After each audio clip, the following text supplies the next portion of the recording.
Rory McIlroy just did something in this era that we're in that had not been done since Tiger Woods. Who do we think the next player is to go and win the Grand Slam? Yeah, it's got to be Scotty, isn't it? Yeah, Scotty.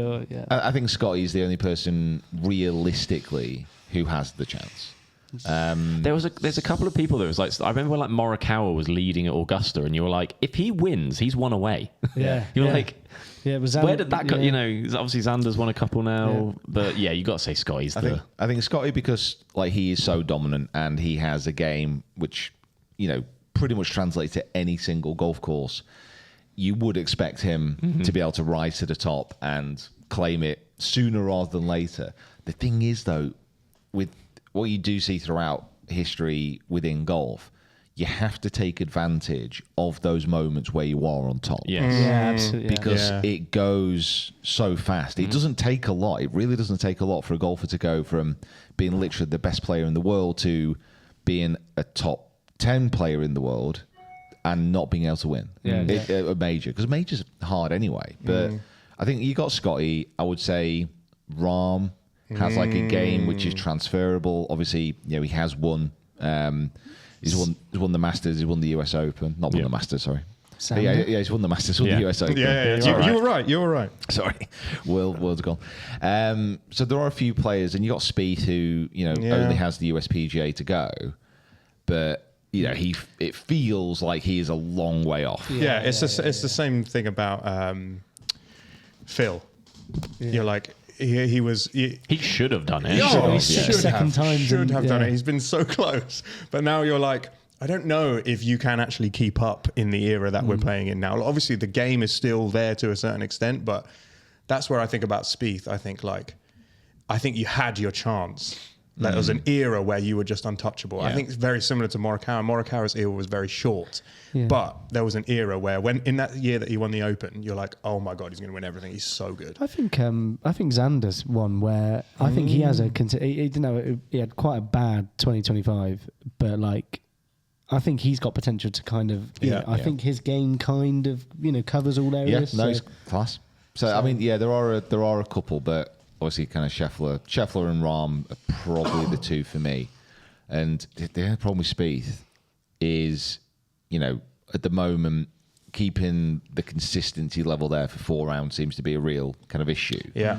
But also, when he had his hot streak, when he was winning the majors and when he was winning all the tour events, his putting in that time period, it's not that it was better than everybody. It's that it was so much better than everybody, it will never be repeated. Yeah. Like his putting stats from 10 to 30 foot were the most ridiculous there's ever been on tour. Like it was weirdly better than everyone else. Yeah. And to do that consistently is almost impossible. Yeah. So, take away one of your biggest stats, one of your biggest dividers from the field, and what you're left with is a pretty inconsistent long game at the moment. Do you think that like the equipment leveling the playing field has an effect on that kind of thing? Like, everyone can hit the ball a long way now because the equipment allows them to hit it as straight as they, the driver will do lots of the work for you if you can get the swing to be consistent. Irons are more forgiving. Everyone's going to these zero torque, malleted head putters. The ball goes further, spins more. Do you think these things make a difference? Like, is it almost more impressive to have done it a long time ago than it is now? No. There you go. There's your answer. Yeah. I'd say clip it. I'd say it's bringing everyone closer now. I would say that, which is why I'd say in this era, Scotty's dominance is so mental because of the fact that there is all this equipment, all this sort of stuff, and like obviously I'm sure we're going to get onto it, but the difference between Tiger in his peak was because obviously he was hitting the gym, very athletic, whereas others weren't. So he obviously had an unbelievable ability as well, but like that's sort of why it separated him.